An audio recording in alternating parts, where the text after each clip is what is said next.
बिस्मिल्लाहिर्रहमानिर्रहीम। अस्सलाम वालेकुम वरहमतुल्लाहि वबरकातुहू। इंशाअल्लाह आज मैं आप सबसे बहुत ही इम्पॉर्टेंट मौजू के ऊपर बात करूँगा। ये चीज़ इतनी इम्पॉर्टेंट है कि इसकी वजह से रिलेशनशिप्स टूटते हैं और इसी की वजह से रिलेशनशिप्स जो है वो बिल्ड होते हैं। लिटरली मैंने घरों को टूटते देखा है। इस चीज़ में जब हम लापरवाही करते हैं उसके नतीजे में ख़ानदानों को टूटते देखा है, दोस्तियाँ टूटते देखता है, भाईचारा टूटते देखा है। और वो चीज़ क्या है?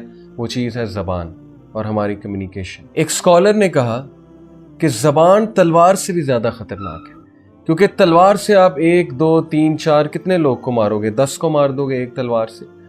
ज़बान से आप पूरी कौम को मार सकते हैं। ज़बान के जहर से, ज़बान के पॉइजन से आप पूरी कौम को मार सकते हैं। एक बार हज़रत आयशा रज़ियल्लाहु अन्हा रसूलुल्लाह सल्लल्लाहु अलैहि वसल्लम के पास बात कर रही थी और रसूलुल्लाह सल्लल्लाहु अलैहि वसल्लम की एक बीवी थी हज़रत सफ़िया अलैहिस्सलाम, और रसूलुल्लाह सल्लल्लाहु अलैहि वसल्लम की एक बीवी थी हज़रत सफ़िया रज़ियल्लाहु अन्हा। हज़रत आयशा रज़ियल्लाहु अन्हा उन्होंने कुछ ऐसी बात की जो रसूलुल्लाह को बहुत नागवार गुजरी। उन्होंने कहा कि या रसूलुल्लाह, आपकी जो बीवी हैं जो ऐसी वैसी हैं, यानी कि उनका छोटा कद था। तो डू यू नो कि रसूलुल्लाह सल्लल्लाहु अलैहि वसल्लम ने कहा कि आयशा, आपने इतनी कड़वी बात की है कि अगर इसको समंदर में मिला दिया जाए तो सारे के सारे समंदर कड़वे हो जाए। कैन यू बिलीव इट कि रसूलुल्लाह सल्लल्लाहु अलैहि वसल्लम इस बात को कह रहे हैं कि कितनी कड़वी है। और यकीन जानिए कि हम रोज़मर्रा अपनी लैंग्वेज में, अपनी बातों में कैसी फजूल बातें करते हैं। कितने लोग को कोसते हैं, ताने देते हैं, मीम्स बनाते हैं, उनका जोक्स बनाते हैं, उनकी चुगलखोरी करते हैं, बैक बाइटिंग करते हैं, और किस किस अंदाज से एक दूसरे को पुकारते हैं, एक दूसरे का दिल तोड़ते हैं। इस्लाम तो इतना ज़बरदस्त वे ऑफ लाइफ है कि ये इंसान की एक एक चीज़ का ख्याल रखता है, एक एक एहसास का ख्याल रखता है। कैन यू बिलीव इट कि रसूलुल्लाह सल्लल्लाहु अलैहि वसल्लम ने हमें यह भी सिखाया कि जब 3 लोग बैठे हों तो 2 लोग सरगोशी ना करें। क्यों? क्योंकि तीसरे को बुरा लगेगा, तीसरे को यह एहसास होगा कि शायद मेरे बारे में कोई बात है या शायद ये मुझे इंक्लूड नहीं कर रहे।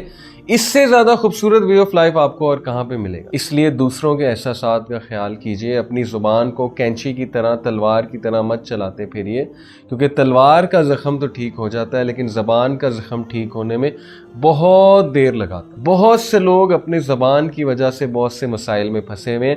खुदारा अपनी ज़ुबान को काबू में कीजिए। खुदारा अल्लाह ताला से पनाह मांगिए अपने ज़ुबान का गलत इस्तेमाल करने के लिए, क्योंकि जहन्नम में सबसे ज़्यादा लोग ज़बान की वजह से जाएंगे। मैं आपको एक हदीस का कॉन्टेक्स्ट बता रहा हूँ कि एक सहाबी ने रसूलुल्लाह सल्लल्लाहु अलैहि वसल्लम से पूछा कि क्या ज़बान की वजह से भी लोग जहन्नम में जाएंगे? तो अल्लाह के नबी सल्लल्लाहु अलैहि वसल्लम ने कहा कि सबसे ज़्यादा लोग ज़बान की वजह से तो जाएंगे। ऐसी तो रसूलुल्लाह सल्लल्लाहु अलैहि वसल्लम ने नहीं कहा ना कि अगर तुम मुझे ज़बान की और शर्मगाह की हिफाजत की गारंटी दे दो तो मैं तुम्हें जन्नत की गारंटी दे दूँ। तो ब्रदर्स एंड सिस्टर्स, प्लीज़ अपनी डीलिंग्स में ज़बान का ख़ास ख्याल रखिए।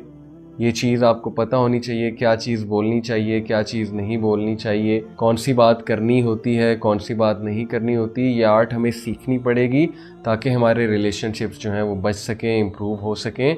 अल्लाह ताला हम सब पे अपना ख़ास रहम व करम फरमाए, हमें समझ दें, हमें विज़डम दें ज़ुबान का इस्तेमाल किस तरह से किया जाए। और अगर मैं आपको हदीस सुनाता जाऊँ ज़ुबान के इस्तेमाल की वईद पर, तो हो सकता है कि आप लोग आज से ही ठान लें कि हमें बोलना ही नहीं चाहिए और हमेशा खामोश ही रहना चाहिए। तो खामोशी भी एक बहुत बड़ी विज़डम की निशानी है। अल्लाह ताला हमें खामोश रहने की भी तौफीक अता फरमाए। जज़ाकुमुल्लाह खैर। अस्सलामु अलैकुम वरहमतुल्लाहि वबरकातुहू।